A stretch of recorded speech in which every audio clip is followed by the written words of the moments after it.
Meus irmãos, a paz do Senhor. Meus queridos, vamos à nossa leitura bíblica dessa segunda-feira.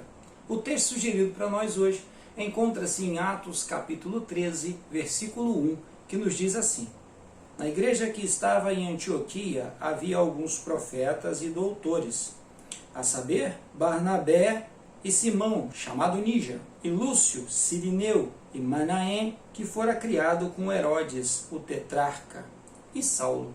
O tema, irmãos, doutores na igreja. Lembrando sempre que nós estamos estudando a lição de número 10, que traz por título o ministério de mestres ou doutores. Os doutores da igreja não são tão diferentes dos doutores do mundo, não. Porque doutor é aquela pessoa que sabe muito de pouca coisa. O médico é doutor não porque ele conhece todo o corpo, mas é porque ele fez doutorado em determinada parte do corpo. Doutor porque estudou o cérebro. Doutor porque estudou a pele. Doutor porque estudou os ossos. Doutor porque estudou o coração. E assim vai. Ou seja, ele sabe muito de pouca coisa. A mesma coisa os doutores em matemática, os doutores em história, os doutores em todas as áreas da vida, em todas as áreas profissionais. A mesma coisa em relacionada aos doutores da igreja, porque eles são doutores orientados pelo Espírito Santo, e aqui está a diferença entre os doutores da igreja e os doutores do nosso mundo humano. E o mundo aqui nós não estamos falando de pecado, estamos falando da nossa humanidade. Então os doutores da igreja, eles têm o seu mestre do seu lado, ajudando, ensinando e orientando. E nessa orientação, eles também orientam a igreja e auxiliam a igreja no seu crescimento.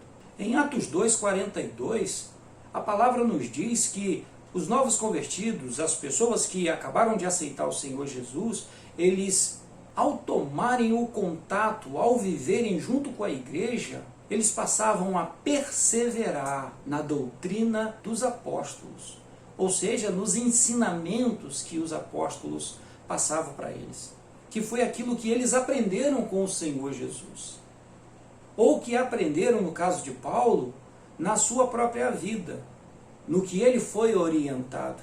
Nós temos a escola apostólica dos apóstolos que caminharam com o Senhor Jesus, que andaram com o Senhor Jesus e foram instruídos pelo Senhor Jesus. E nós temos o caso de Paulo. Houve outros, mas o que mais conhecemos é o de Paulo, que foi instruído em um outro local, com outras pessoas, e utilizando-se do seu aprendizado, Deus o usou poderosamente em sua obra, em seu reino. E isso ainda hoje acontece. Hoje nós teremos mestres que serão levantados no meio da igreja, pessoas que convivem diretamente com a presença de Deus, pessoas que, usadas por Deus, sem ter muito conhecimento em outras áreas, mas pessoas que serão usadas por Deus no ensinamento da palavra.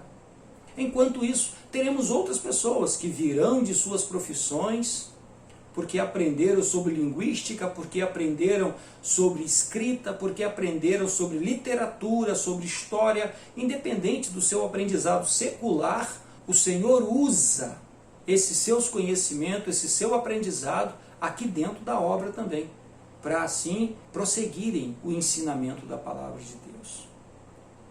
É o Senhor quem levanta os obreiros. É o Senhor quem nos inspira, é o Senhor quem nos unge, é o Senhor quem nos chama. A obra de Deus é feita por Deus. É Deus quem capacita o homem.